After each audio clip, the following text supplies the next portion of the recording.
Welcome back to NewsWatch. Businesses and residents on 3rd Avenue may be getting a facelift. The Ellensburg Landmark and Design Commission are asking business and property owners to approve a recommendation to the Ellensburg City Council to deem the street a historical corridor. Now we go to NewsWatch reporter Bonnie Davidson with more. A historical corridor could mean new economic growth for the community and provide a bridge from the industrial part of town to downtown. In some ways, the idea of a corridor has been around for some time, and that it's all those physical transportation connections. It becomes a linkage. It's not really a district. It's a theme that plays, that transportation has come across here, whether it's walking, the trains, cars, all of those things play into a different level. But the linkage between the train station, which is one visual end, and the hospital, which is another visual end, is played out to the development of the community. Property owners have concerns with costs of road repairs, but know that it could help bring in extra business. Well, we're for historic preservation. We have some reservations as far as what requirements would be placed on businesses as far as upgrading our facilities. We are responsible for any sidewalk improvements 100%, and those do not benefit us in any way other than maybe looking pretty. So that cost is something that the businesses would have to absorb. And some of the businesses along this corridor have lengthy stretches of sidewalk that may have to be replaced, and it's very expensive to do that. There needs to be a 51% approval from property owners before Ellensburg Landmark and Design Commission can take the next step and recommend changes to City Council.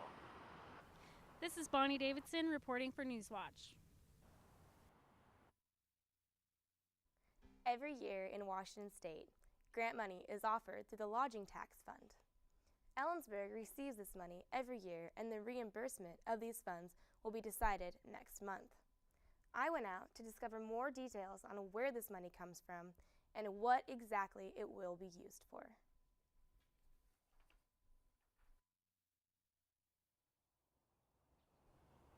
Committees and organizations in Ellensburg put on events that draw crowds to the small city every year. Those events boost the local economy as well as fill up local hotels.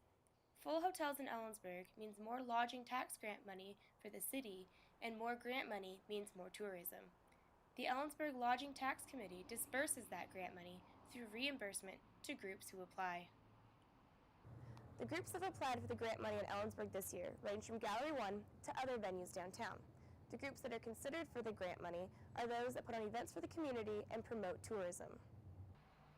The Ellensburg Downtown Association is one of many groups who applied for the grant money this year with a specific use in mind. This application round was for the remainder of 2011, and we have applied to purchase snowflakes for the downtown street poles to make the downtown a more festive environment for the holidays, and specifically for the annual Moments to Remember event. The Downtown Association applied to be reimbursed for 10 3-feet-wide LED snowflakes that will outfit 5 historic light fixtures. The Downtown Association plans to outfit 45 light fixtures with a total of 90 snowflakes that run at $375 apiece this holiday season. The snowflakes will line 3 blocks of the downtown area. So what we're trying to create is another festival to get people to come over here and spend the night. And without the lodging tax money, we would be seriously limited on the amount of advertising we could do outside of Ellensburg. The Lodging Tax Committee is expected to come to a decision about the tax fund's distribution on November 2nd. The National Rural Health Association named Kittitas County Community Hospital among the top 100 critical access hospitals in the nation. KVCH spokesperson Amy Diaz says more than 1,300 hospitals considered based on indicators such as quality of care. Hospitals considered must be located at least 26 miles from another hospital and have less than 25 acute care leads. If you have unwanted prescription drugs, there's a program in place to help. Residents can anonymously return unused drugs October 29th from 10 to 1 at the Cle Elum Police Department. Sheriff Gene Dana says it's a chance to properly dispose of and preventive medicines from getting into the wrong hands. The Washington State Department of Health says misuse of prescription drugs is the state's leading cause of accidental deaths. After the break, Nick Griswold joins us from the NewsWatch Weather Center for a look at your forecast. Will the sun stick around? Stay tuned to find out.